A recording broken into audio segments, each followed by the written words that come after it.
तक्षशिला में चाणक्य। आचार्य चाणक्य तक्षशिला पहुंच गए। विश्वविद्यालय में सभी कर्मचारी, ऋषि, महात्मा और आचार्यगण उनकी प्रतीक्षा ही कर रहे थे, क्योंकि स्वयं आचार्य उनसे यही कहकर आए थे कि वे कुछ समय के लिए अपनी जन्मभूमि कुसुमपुर जाना चाहते हैं। वहां से लौटने पर ही यहाँ कार्य आरंभ करेंगे। तक्षशिला में तो किसी को यह ज्ञात भी नहीं था, न कोई अनुमान ही लगा सकता था कि चाणक्य वहाँ राजा नंद की राजसभा में इस प्रकार अपमानित हुए हैं और वहाँ से इतना बड़ा संकल्प लेकर लौटे हैं। वैसे सभी आश्रमवासी जानते थे कि आचार्य बहुत ही कम बोलते हैं, लेकिन इस बार जब चाणक्य लौटे तो मानो बिल्कुल मौन व्रती ही होकर लौटे। कोई कैसे जान पाता कि नित्य ही आचार्य को चंद्रगुप्त के आने की प्रतीक्षा रहने लगी थी।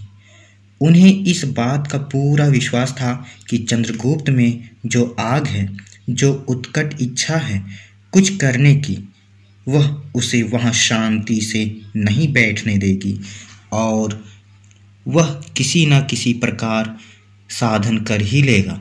किंतु अभी वह सोच ही रहे थे कि एक शिष्य ने आकर सूचना दी, आचार्य, एक युवक आपसे मिलना चाहता है। वह अपना नाम चंद्रगुप्त बता रहा है। चाणक्य मानो स्वप्न से जाग गए हों। क्या कहा? चंद्रगुप्त आ गया है? और बिना कुछ बोले चाणक्य स्वयं उसे लिवा लाने के लिए अपनी कुटिया के द्वार पर आए। चंद्रगुप्त ने दौड़कर गुरु को प्रणाम किया। आयुष्मान भव।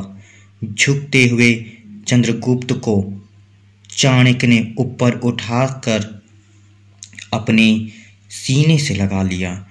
इस समय उन्हें एक पिता के समान उसे पाकर अपार प्रसन्नता हुई। सभी आश्रमवासी आश्चर्य से मिश्रित प्रसन्नता से देख रहे थे। आज आचार्य के मुख पर एक अनोखी खुशी थी, क्योंकि अब की बार जब से वे तक्षशिला आए हैं कभी किसी से खुलकर न तो मिले और न ही किसी से मन की बात की। ऐसा लगता रहा मानो आचार्य किसी गहन चिंता में डूबे हों। लेकिन चंद्रगुप्त के आने के बाद तो उनकी अभूतपूर्व खुशी से सभी चकित रह गए। निश्चय ही आचार्य का चंद्रगुप्त के साथ कोई विशेष अनुराग है। आओ चंद्रगुप्त। और आचार्य उसे स्वयं ही उस कक्ष में ले गए जहां उन्होंने तक्षशिला में चंद्रगुप्त के आवास का प्रबंध किया था। तुम्हें मार्ग में कोई विशेष असुविधा तो नहीं हुई? यहाँ आने की उत्सुकता में मुझे यह ज्ञात ही नहीं हो सका कि मार्ग कैसे बीत गया। और तुम्हारी माँ तो तुम्हें भेजने में संकोच अनुभव नहीं कर रही थी? नहीं, उन्होंने तो प्रसन्नता पूर्वक मुझे भेजा है। लेकिन क्या? चाणक्य ने कहा। आपने महाराज नंद के यहाँ सिंह वाला प्रसंग तो पूछा ही नहीं। वह क्या पूछना, वह तो मुझे ज्ञात ही था। मालवा के दक्षिण में जो मालाबार प्रांत है, वहाँ के राजा नल वर्मा ने वह सिंह भेजा था।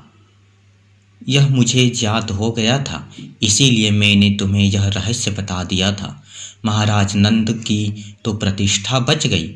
देख रहा हूँ तुम अपने साथ काफ़ी कुछ सामग्री लाए हो। मालूम होता है महाराज नंद की कुछ अधिक ही कृपा हो गई है। हाँ गुरुदेव, उन्होंने मुझे राज्य से वृत्ति देना स्वीकार कर लिया है। उन्होंने तुम्हारा परिचय पूछा था।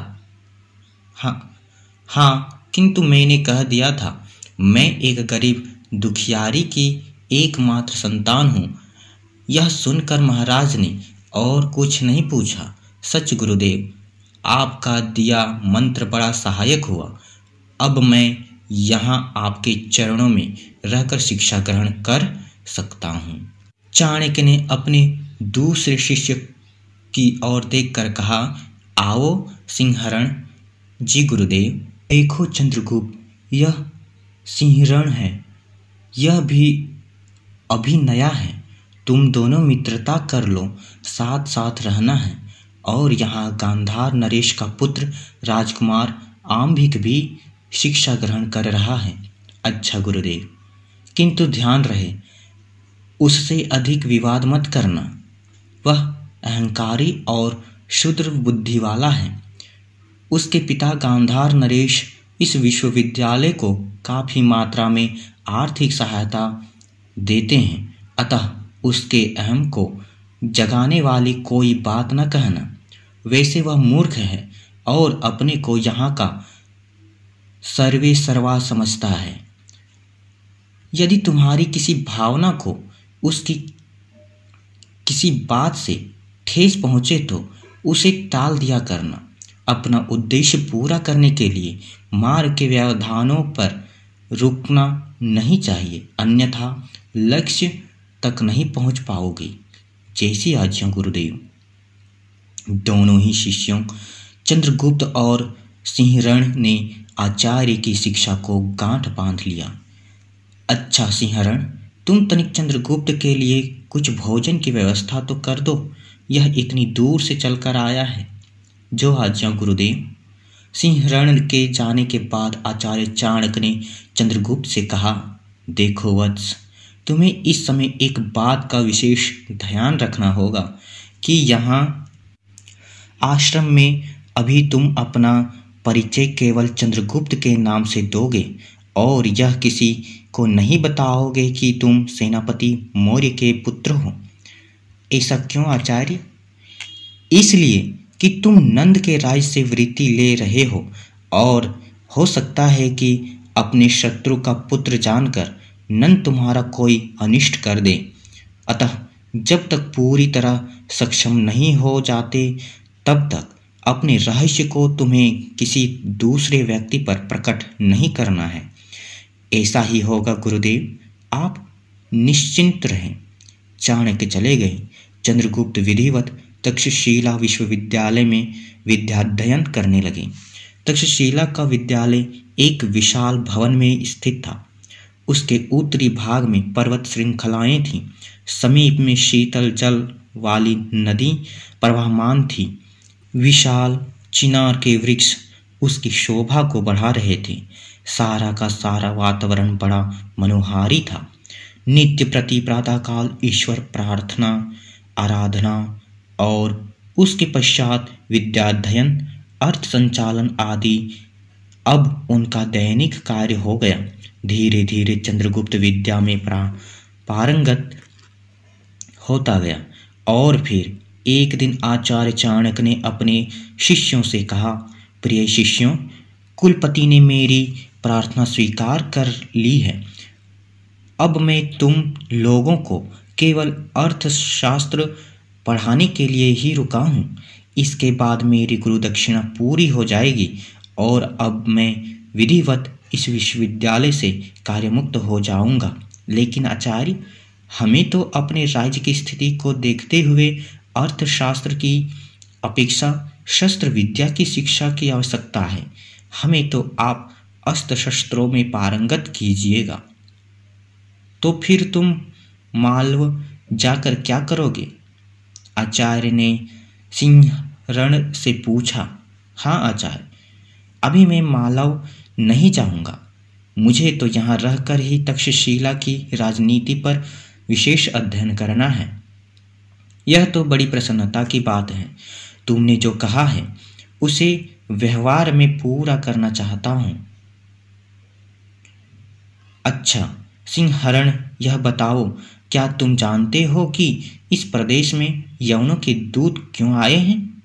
यह समाचार तो मैंने भी सुना है आचार्य, लेकिन मैं पूरी तरह तो नहीं कह सकता, पर इतना अवश्य जानता हूँ कि हमारे राष्ट्र के उत्तरी भागों में जो आपसी फूट और वैमनस्य है वह शायद सीमा पार यवन राज्यों तक पहुँच गया है। इसीलिए उन्होंने हमारी कमजोरी का अध्ययन करने के लिए इन्हें भेजा होगा। तुमने बिल्कुल ठीक समझा है वत्स। तभी आचार्य चाणक्य का शिष्य आम्भिक बीच में बोल उठा। सिंहरण, देख रहा हूँ अब तुम बहुत अनर्गल बोलने लगे हो। तुम आर्यावर्त का भविष्य अपनी कलम से लिखने की शक्ति रखते हो क्या? और बिना जाने तुमने कैसे मान लिया कि उत्तरापथ के राज्य आपसी फूट से जर्जर हो रहे हैं? वत्स, इसमें मालव कुमार सिंहरण ने कुछ भी गलत नहीं कहा, क्योंकि आपसी वैमनस्य ही एक ऐसी कमजोरी है जिसे भांप कर शत्रु सदैव आक्रमण करता है। यह भी कैसी विडंबना है कि हम सब आपस में अपने अहम को लेकर लड़ते रहेंगे, लेकिन किसी एक उद्देश्य पर एक नहीं हो सकते। लेकिन आचार्य, इस प्रकार से सीधा आक्षेप करना तो दुर्विनीत होने का लक्षण है। इससे कटुता तो बढ़ती ही है ना? आम्भिक ने चाणक्य से कहा। लेकिन आम्भिक, तुम जिसे दुर्विनीत होना कह रहे हो, यदि मैं इसे परस्पर मैत्री के भाव से निर्भीक होकर अपनी बात कहने के संदर्भ में कहूँ तो क्या यह गलत होगा? क्या तक्षशिला में रहकर अध्ययन करते हुए हम इस बात का गर्व नहीं कर सकते कि किसी भी जटिल से जटिल समस्या पर हम खुलकर संवाद कर लेते हैं? और फिर तुम यह भूल रहे हो कि मैं भी मालव कुमार हूँ और हमारा भी वंशानुगत चरित्र निडरता से अपनी बात कहने का रहा है। सिंहरण ने कहा। लेकिन अभी जो तुम विस्फोट की बात कर रहे थे, आम्भिक बोला। तुम नहीं समझोगे आम्भिक, यह विस्फोट, क्योंकि तुम तक्षशिला में भी राजकुमार होने का गौरव पाए हुए हो और हम यह मानते हैं कि हम सब यहाँ एक ही गुरु के शिष्य हैं। यहाँ हमारी पहचान तक्षशिला के विद्यार्थी के रूप में है, किसी राज्य के राजकुमार के रूप में नहीं। और अब तुम समझ सकते हो कि मैंने जिस सोच की बात की है वह ऐसी ही अहम मान्यताओं की टकराहट से उपजता है। हमारा यह राष्ट्र राज्य कितने ही छोटे छोटे उपखंडों में बटा हुआ है। हर उपखंड अपनी स्वतंत्र सत्ता रखता है, लेकिन यदि संस्कृति की दृष्टि से देखा जाए तो हम संपूर्ण भारतीय संस्कृति का एक हिस्सा हैं अथवा परिवार की एक इकाई हैं। तुम नहीं समझ पाओगे आम्भिक कि इस समय समूची संस्कृति किस कागार पर आकर खड़ी हो गई है। सिंहरण का समर्थन करते हुए आचार्य चाणक्य ने कहा। चाणक्य की यह बात सुनकर आम्भिक को क्रोध आ गया। अहंकारी तो वह था ही, आवेश में बोला, मेरे राज्य में रहकर और मेरे ही अन्न से पलकर मेरे खिलाफ कुचक्र रचा जा रहा है। मैं यह कदापि नहीं सह सकता। तुम्हें भ्रम है आम्भिक, ब्राह्मण स्वतंत्र सत्ता रखता है, न वह किसी के राज्य में रहता है और न किसी के अन्न से पलता है।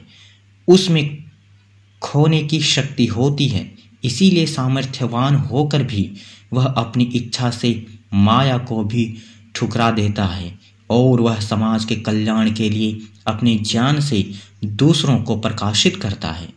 तुम क्या किसी का पालन करोगे आम्भिक? तुम्हें राज्य सुख अपने पिता के कारण विरासत में मिला है।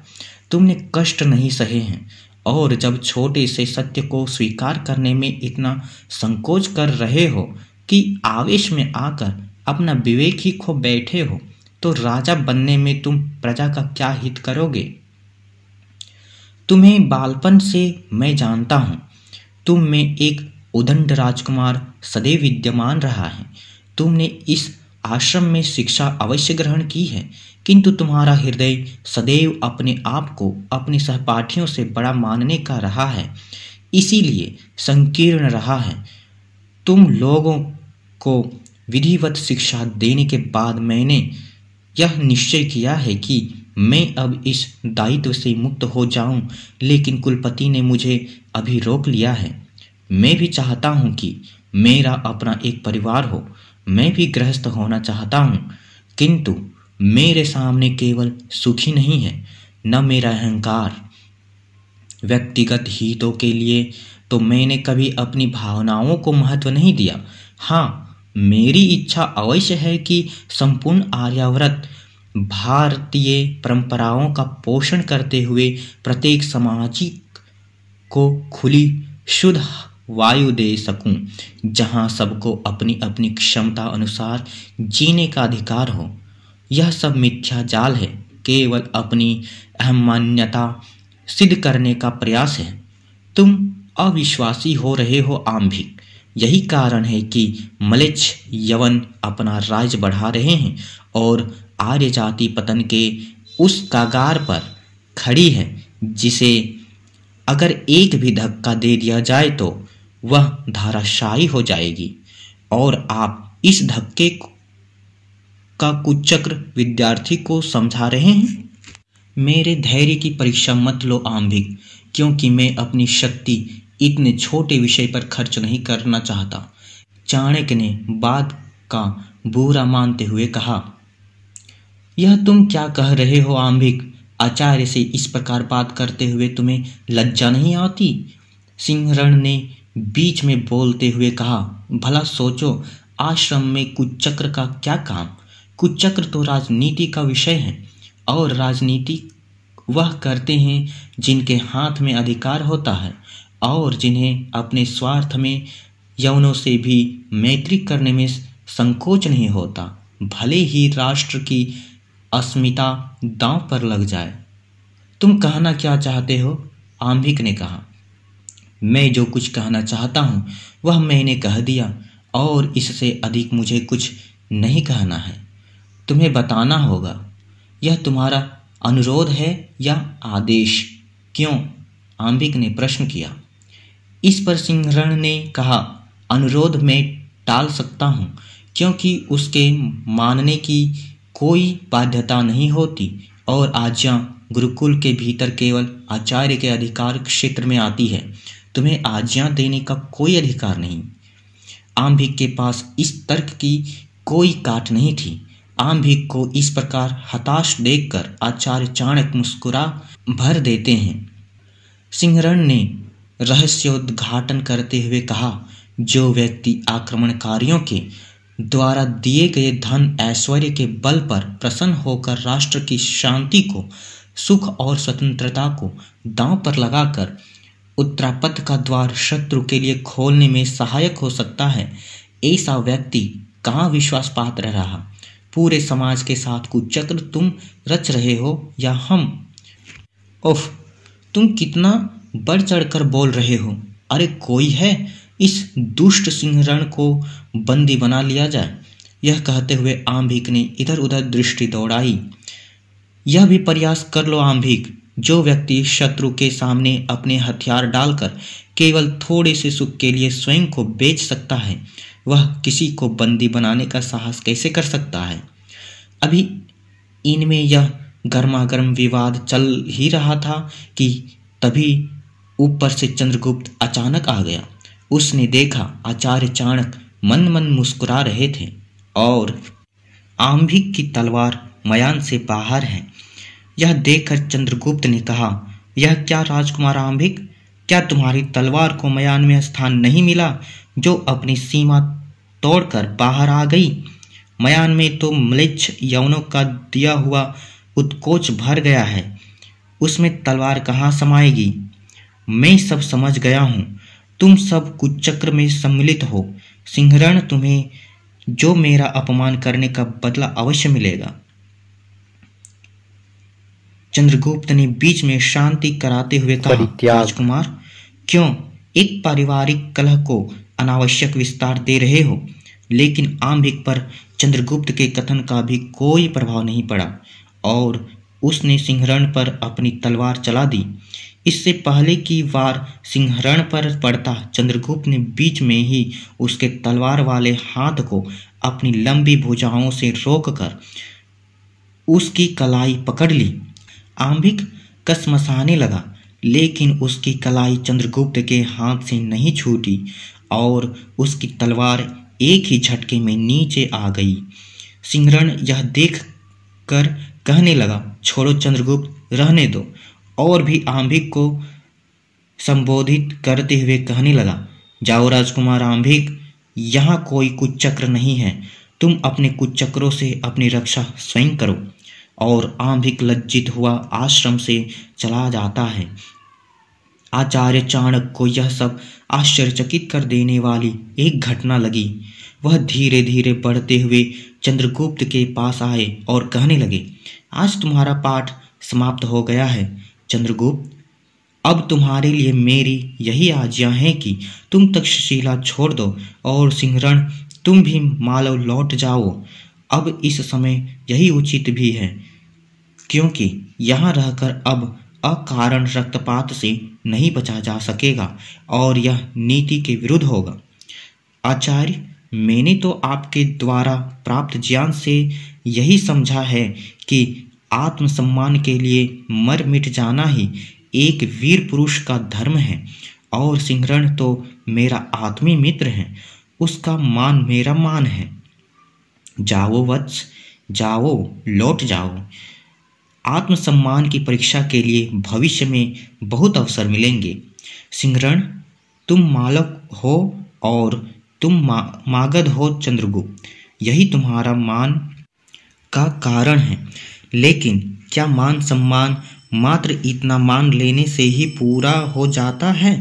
इससे ऊपर उठकर कम से कम तुम लोग तो स्वयं को संकीर्ण प्रांतीयता से उबरकर आर्यावर्त का मानो, भारतवर्ष का मानो, तभी वास्तविक सम्मान को प्राप्त कर सकोगे। ध्यान रखो, जातीयता की रक्षा पूरे राष्ट्र का धर्म है। राज्य की इकाई भर से यह संभव नहीं। शायद तुम्हें इस बात का अनुमान ही नहीं है, या तुम भूल चुके हो। मैंने एक बार तुम्हें बहुत पहले संकेत दिया था कि आर्यावर्त के स्वायत्तशाही छोटे छोटे राष्ट्र जो वास्तव में राज्य भर हैं, विदेशी आक्रमण से पददलित हो जाएंगे। आज आंभिक के साथ जो विवाद पैदा हुआ है, इससे वह निश्चय ही अपनी संकीर्ण प्रतिशोध वृत्ति के कारण चुप नहीं बैठेगा, क्योंकि गांधार प्रदेश आर्यावर्त का पश्चिम दिशा का मुख्य द्वार है, और जब यवनों का आक्रमण होगा तो जो कांटा उसके मन में चुभ गया है वह निश्चय ही दरकेगा, और वह यवनों से संधि करके उसका प्रतिशोध अवश्य लेगा। तुम जानते हो कि पंचनंद नरेश पर्वतेश्वर के साथ गांधार देश का पुराना वैर है, इसलिए अपने उस वैर को फलीभूत करने के लिए यह दुर्बुद्धि आंभिक यवनों से मिलकर पर्वतेश्वर को नीचा दिखाने का प्रयास करेगा, और मगध तो स्वयं ही महाराज नंद के कारण पददलित हो रहा है। कितनी शिथिल है उसकी सैन्य शक्ति, यह तुम जानते हो। तो क्या आर्यावर्त को ऐसा अवसर प्रदान करके नाश की ओर धकेलना है? ऐसा कुछ नहीं होगा आचार्य, चंद्रगुप्त ने विश्वास के साथ कहा। यह चंद्रगुप्त मौर्य, आपका शिष्य, आपके चरणों की शपथ लेकर प्रतिज्ञा करता है कि यवन यहाँ अपने उद्देश्य में सफल नहीं होंगे और कुछ नहीं होगा। मुझे तुम्हारी शक्ति का भान है वत्स, लेकिन इसके लिए तुम्हें मगध में जाकर साधन संपन्न बनना है। यहाँ समय बिताने का इस समय कोई उपयोग नहीं है, और मैं भी अब यहाँ से जाकर पंचनद नरेश से मिलकर विचार करता हूँ, और सिंहरण तुम भी सावधान रहना। आपका आशीर्वाद मेरी रक्षा करेगा आचार्य। और फिर चंद्रगुप्त ने मगध के लिए प्रस्थान की तैयारी शुरू कर दी। आचार्य चाणक्य ने चंद्रगुप्त को तक्षशिला से जाने का आदेश तो दे दिया, लेकिन वह यह सोचने लगा कि मगध में जाकर चंद्रगुप्त करेगा क्या। मगध की सेना को क्या पर्वतेश्वर के साथ सहयोग करने के लिए कोई प्रेरित कर सकता है? यह एक प्रश्न था, और चाणक्य विचार कर रहे थे। टहलते टहलते चाणक्य आश्रम से बहुत दूर चले गए। आश्रम में अभी भी दीपक की रोशनी जल रही थी। शायद चंद्रगुप्त अभी भी अध्ययन कर रहा है। और फिर धीरे धीरे चाणक्य के कदम अपनी कुटिया की ओर बढ़ गए। बहुत धीमे से उसने कुटिया का दरवाजा खोला और उसमें प्रवेश किया। चाणक्य को अपने कक्ष में किसी के आते हुए कदमों की आहट मिली। कौन? मैं हूँ आचार्य चंद्रगुप्त। तुम अभी तक सोए नहीं वत्स? पूरा आर्यावर्त सो रहा है आचार्य। अगर मैं भी सो गया तो आपको लक्ष्य प्राप्ति कैसे हो पाएगी? तुम ठीक कह रहे हो वत्स। आज तुमने स्वयं देखा था गांधार नरेश का दंभी पुत्र आंबिक किस प्रकार आश्रम व्यवस्था को ध्वस्त करते हुए सिंहरण से द्वंद्व करने के लिए तत्पर हो गया था। देखा था आचार्य, और समझा भी था। इस समय इस सब पर विजय पाने के लिए विचारपूर्ण योजना बनाकर लंबे धैर्य के साथ उस पर व्यवहार करने की आवश्यकता है। इसीलिए मैं आपकी राजनीति का प्रायण कर रहा था।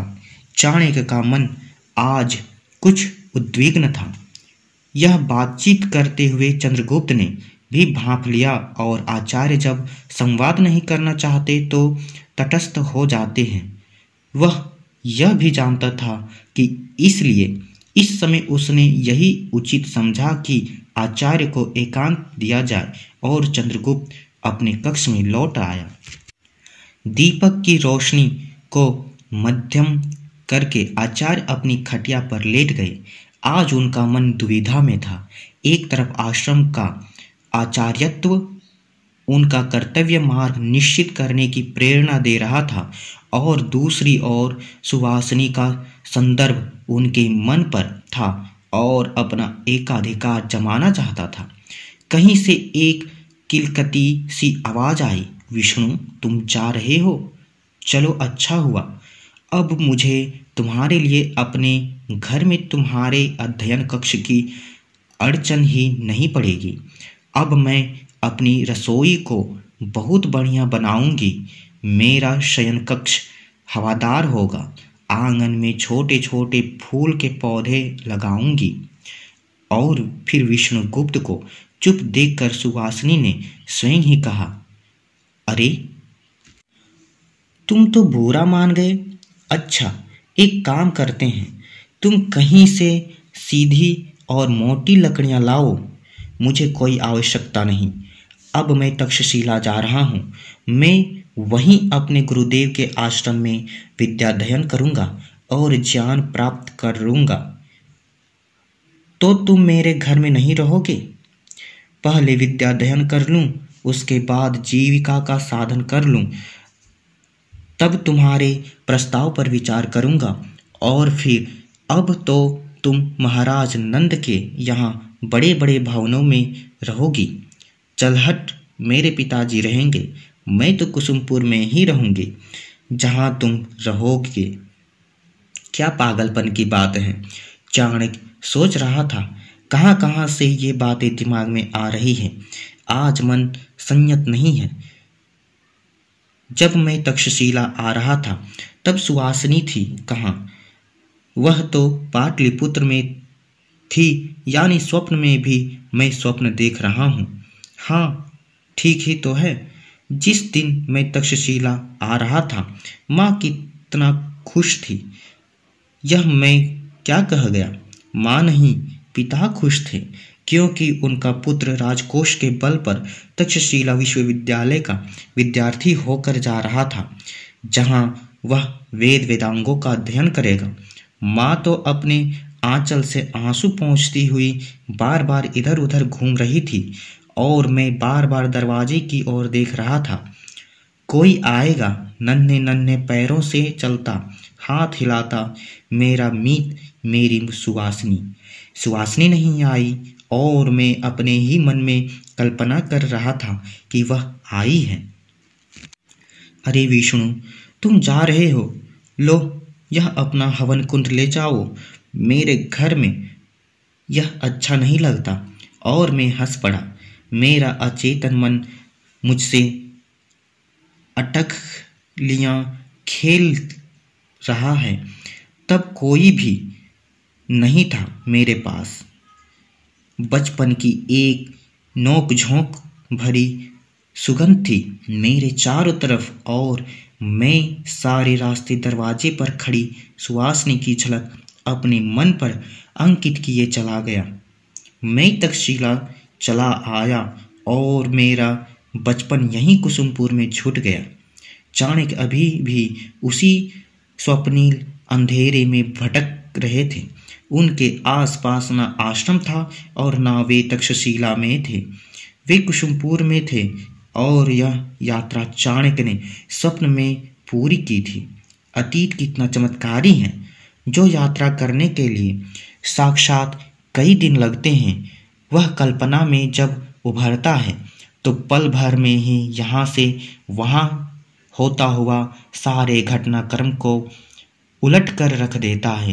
कहाँ कुसुमपुर, कहाँ यह तक्षशिला का आश्रम, कहाँ वह वटवृक्ष जहाँ मैं गया ही नहीं, वहाँ मेरी स्मृति मुझे ले गई।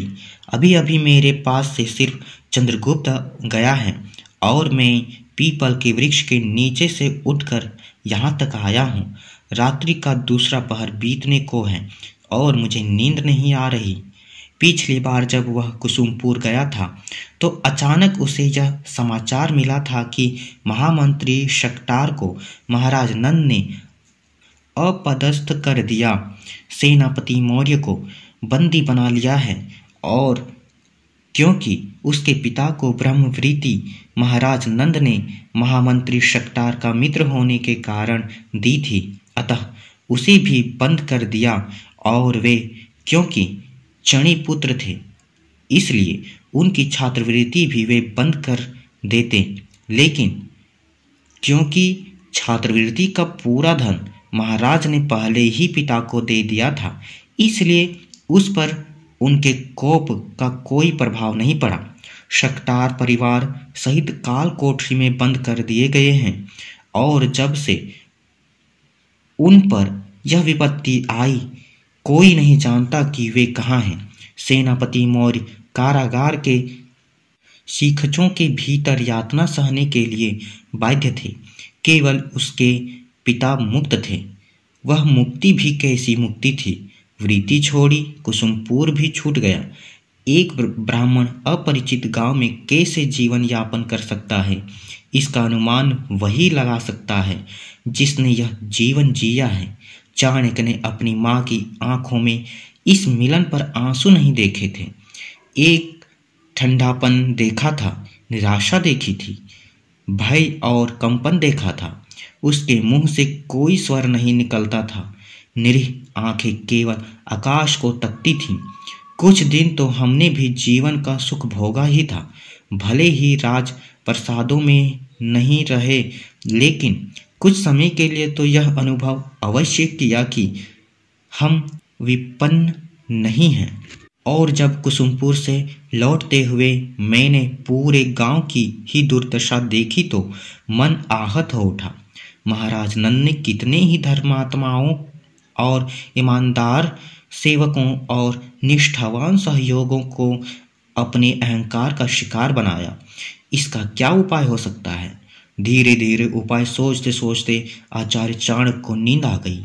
जीवन के कठिन संयमी रास्ते पर चलते चलते कोई कितना भी व्रती क्यों ना हो, अगर अकेला पड़ जाए तो थक जाता है।